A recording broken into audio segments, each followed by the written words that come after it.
Acabábamos de llegar a nuestro nuevo hogar en California, pero antes de desempacar, una pistola policial apuntaba a mi pecho, convirtiéndome en un criminal en mi propia puerta. El sol de la tarde de California se sentía cálido en mi piel, una bienvenida perfecta a nuestro nuevo hogar. Llevaba 1 hora descargando cajas del camión de mudanzas, cada una llena de fragmentos de nuestra vida pasada en Chicago. Sara, mi esposa, estaba adentro con nuestra hija de 5 años, Maya, tratando de crear un mínimo de orden en el caos de una casa vacía.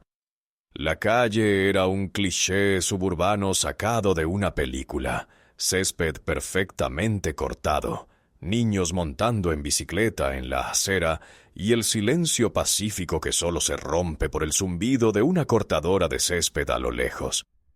Éramos los únicos rostros negros en kilómetros a la redonda, algo que noté de inmediato, pero intenté no darle importancia. Este era nuestro sueño, un nuevo comienzo, una casa con jardín para Maya. Estaba sudando, con la camiseta pegada a la espalda, mientras cargaba una caja particularmente pesada, marcada como juguetes de Maya. Una sonrisa se dibujó en mi rostro al pensar en su emoción al desempacar sus tesoros. Fue entonces cuando lo vi. Un coche patrulla que se deslizaba por la calle, tan silencioso como un depredador. Redujo la velocidad al llegar a nuestra casa. Mi sonrisa se desvaneció. Mi cuerpo se tensó. Es una reacción automática, un instinto de supervivencia grabado en mí por años de experiencia. Mantuve la calma. Seguí caminando hacia la puerta principal. No estaba haciendo nada malo. Soy un propietario, un padre, un marido. Repetí eso en mi cabeza como un mantra. La puerta del coche se abrió y un oficial salió. Era alto, corpulento, con unas gafas de sol de espejo que ocultaban sus ojos, pero reflejaban mi propia imagen nerviosa. Su mano descansaba sobre la funda de su pistola. «Oiga, usted», ladró. Su voz cortó el aire tranquilo de la tarde. Me detuve en el porche, con la caja de juguetes todavía en mis brazos. «¿Puedo ayudarle, oficial?», pregunté tratando de que mi voz sonara firme y respetuosa, el tono que siempre nos enseñan a usar. Él no respondió mi pregunta. En lugar de eso, su mano se movió de la funda al arma. La desenfundó con una fluidez que me heló la sangre. El clic metálico del seguro al quitarse resonó más fuerte que cualquier sonido que hubiera oído en mi vida.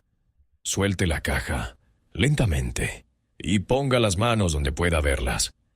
Mi corazón martilleaba contra mis costillas. El mundo pareció ralentizarse.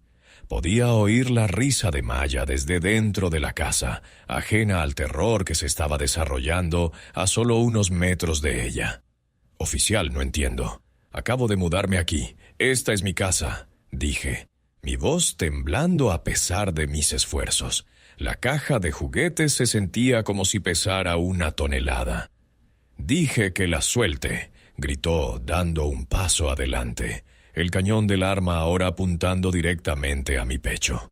Lentamente me agaché y deposité la caja en el suelo. El peluche de un unicornio rosa se asomó por un costado. Levanté las manos, con las palmas abiertas, en un gesto universal de rendición. «¿Qué está pasando?», le supliqué. «Recibimos una llamada. Robo en proceso», dijo con desdén, como si la respuesta fuera obvia. «¿Un robo?». «Oficial, yo vivo aquí. Mi esposa y mi hija están adentro. Tengo las escrituras, las llaves, mi identificación». «Cierre la boca», me interrumpió. Se acercó, me empujó bruscamente contra la pared de ladrillo de mi propia casa y el lado de mi cara raspó contra la superficie rugosa. El dolor fue agudo, pero el miedo era peor. Me esposó con una fuerza innecesaria, las frías esposas de metal mordiendo mis muñecas. «Vas a tener que explicárselo todo al sargento en la comisaría, amigo». Su aliento olía a café y a una arrogante seguridad. Me sentía impotente, humillado. Todo por lo que había trabajado, este sueño americano se estaba convirtiendo en una pesadilla frente a mi propia puerta. Mientras me leía mis derechos con una voz monótona y aburrida, mi mente corría a toda velocidad. Sara, Maya, ¿qué pensarían si miraran por la ventana? ¿Cómo les explicaría esto? El oficial, cuyo nombre en la placa leía Miller, me empujó hacia el coche patrulla. «Vamos, tenemos todo el día», se burló.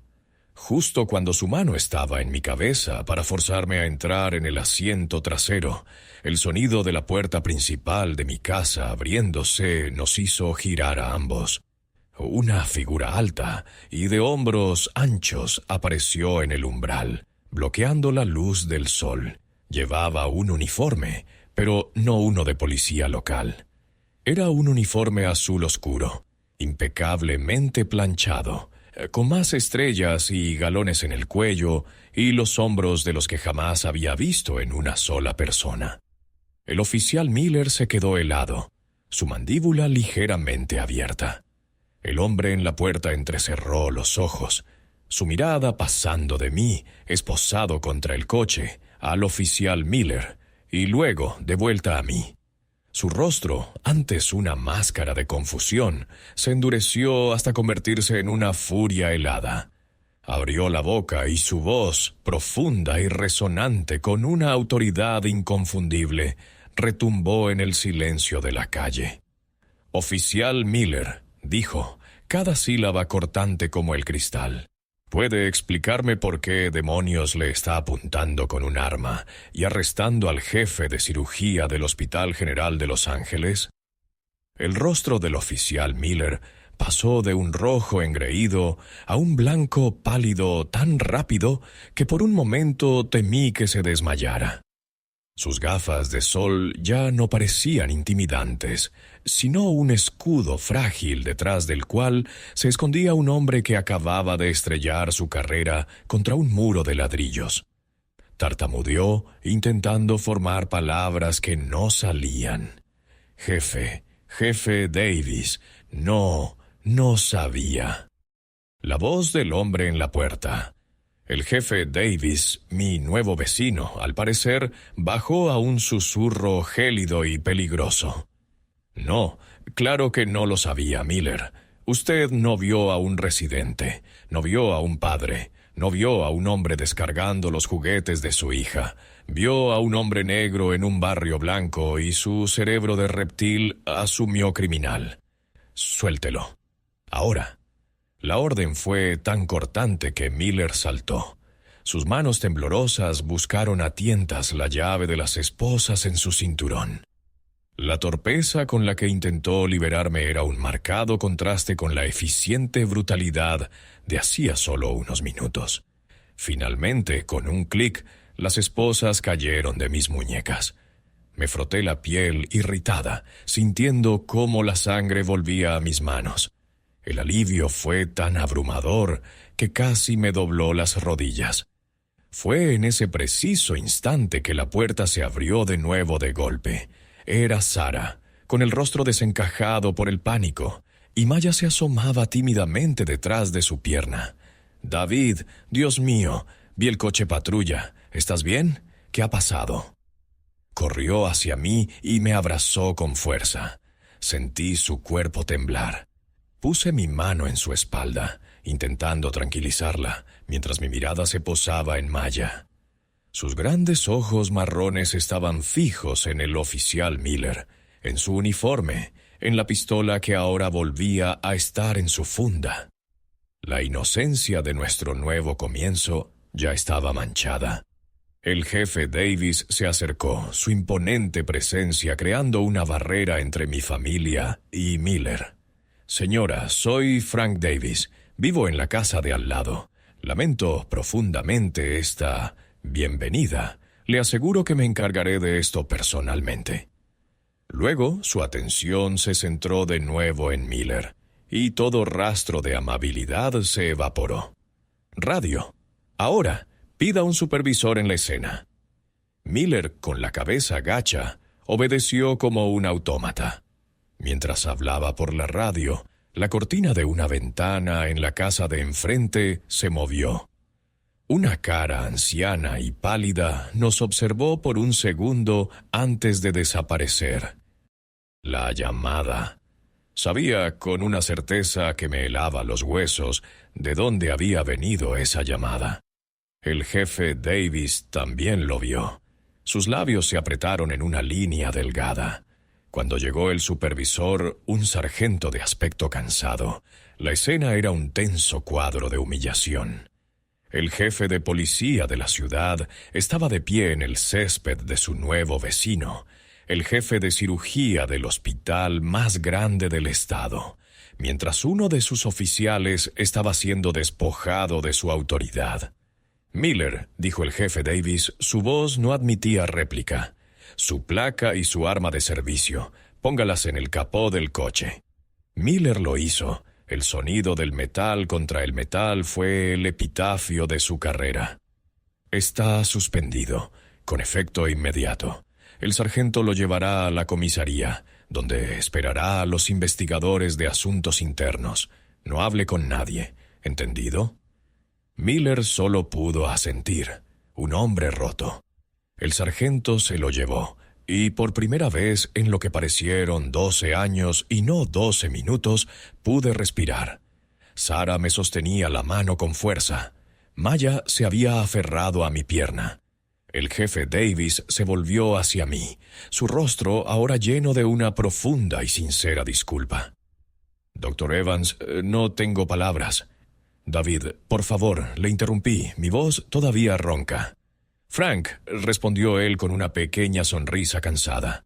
Sacó su teléfono móvil y marcó un número. «Gracias por todo», le dije. Él levantó una mano indicándome que esperara un momento. «Sí, habla el jefe Davis», dijo por teléfono, su tono volviéndose completamente profesional. Se alejó unos pasos, pero en el silencio de la tarde, su voz llegó clara hasta nosotros. «Tenemos una situación con el oficial Miller». «Sí, otra vez». Hizo una pausa escuchando. «Es peor, mucho peor. Su víctima esta vez es mi vecino». Hizo otra pausa, y lo que dijo a continuación me heló la sangre y me hizo darme cuenta de que esto estaba lejos de terminar. «Sí, sé que el fiscal del distrito dijo que necesitábamos un caso hermético para acusarlo por el incidente de Harris. Pues bien, creo que acabamos de conseguirlo. Llame al equipo. Dígales que tenemos luz verde. El doctor David Evans se ha convertido en nuestro testigo estrella». «¿Testigo estrella?» La frase flotó en el aire tranquilo de la tarde, cargada de un peso que no podía comprender del todo. Frank terminó su llamada y se volvió hacia nosotros, su rostro una máscara de determinación sombría. Sara me apretó la mano, buscando respuestas en mi mirada, pero yo estaba tan perdido como ella. Frank nos invitó a entrar en su casa, al otro lado de la calle, insistiendo en que Maya no debería oír la conversación que estaba a punto de tener lugar. Su esposa, una mujer cálida llamada Clara, nos recibió con ojos comprensivos y se llevó a Maya a jugar con sus propios hijos en el patio trasero. El sonido de las risas infantiles a través de la ventana era un surrealista contrapunto a la gravedad que llenaba la cocina de los Davis. Sentados a su mesa, con tazas de café que no tocamos, Frank nos contó la historia. El oficial Miller tenía un historial. Quejas por fuerza excesiva, detenciones de dudosa legalidad, todas ellas dirigidas a minorías. El incidente de Harris había sido el peor. Michael Harris era un estudiante universitario negro de 19 años. Miller lo detuvo por una luz trasera rota, una detención que escaló hasta que Harris acabó en el hospital con una costilla rota y un cargo de agresión a un oficial. Harris juró que Miller había iniciado todo, que le había plantado un objeto en el coche. Pero era la palabra de un chico negro contra la de un policía blanco. El metraje de la cámara del coche de Miller se había corrompido misteriosamente. Sin más pruebas, el fiscal del distrito no podía presentar cargos contra Miller por perjurio y agresión. Estaban estancados, hasta hoy. «Tu caso, David», dijo Frank, inclinándose hacia adelante, «es la pieza que faltaba. Eres impecable. Un cirujano de renombre. Un nuevo propietario. Tenía el arma apuntándote mientras sostenías una caja de juguetes de tu hija. No hay ambigüedad. No hay forma de que pueda retorcer esto. Si testificas, no solo conseguiremos justicia para ti, sino que podremos reabrir el caso de Harris y sacar a este hombre de las calles para siempre». Miré a Sarah. Vi el miedo en sus ojos, pero también vi una fuerza de acero. Habíamos venido aquí por una vida mejor, más segura. ¿Cómo podíamos empezar esa vida permitiendo que una injusticia así quedara sin respuesta? No se trataba solo de mí, se trataba de Maya. Se trataba de que ella creciera en un mundo donde el color de la piel de su padre no lo convirtiera en un objetivo. «Lo haré», dije, mi voz más firme de lo que me sentía. La batalla legal que siguió fue agotadora. Miller fue despedido, pero luchó contra los cargos penales con uñas y dientes. Su defensa intentó pintarme como un intruso agresivo, una narrativa tan absurda que casi se derrumbó por su propio peso en el tribunal. Tuve que revivir esos 12 minutos una y otra vez. En declaraciones, en entrevistas con los fiscales y, finalmente, en el estrado de los testigos. Vi a Miller al otro lado de la sala. Ya no era el oficial engreído y dominante. Era un hombre pequeño y asustado, despojado de su uniforme y de su falsa autoridad. Cuando le conté al jurado cómo había temido por mi vida en el porche de mi propia casa, sosteniendo los juguetes de mi hija, vi lágrimas en los ojos de algunos de ellos. Y cuando el abogado de Harris subió al estrado para testificar sobre su calvario, el patrón de abuso de Miller se hizo innegable.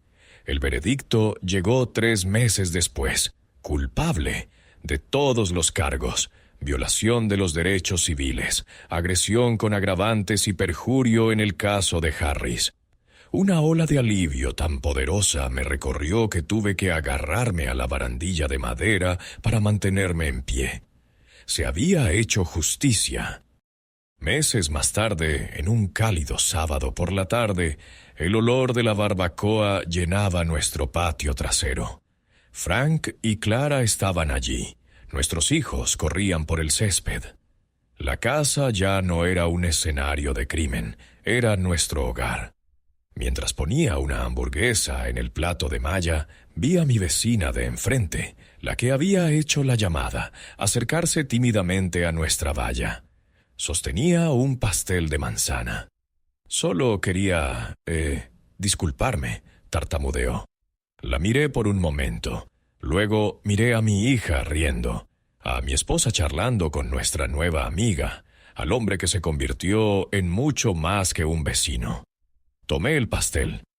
«Gracias», le dije con una voz tranquila y firme. «La próxima vez, por favor, considere traer el pastel antes de llamar a la policía». Se sonrojó y se escabulló. No había ira en mi corazón, solo la tranquila certeza de que habíamos superado la prueba. Mientras el sol se ponía proyectando largas sombras sobre nuestro jardín, abracé a Sarah y besé la cabeza de Maya. El miedo de aquel día nunca desaparecería del todo. Era una cicatriz que llevaría siempre. Pero mientras escuchaba las risas que llenaban mi hogar, supe que ese miedo ya no tenía poder. No era el dueño de mi casa. El amor, la comunidad y la justicia lo eran.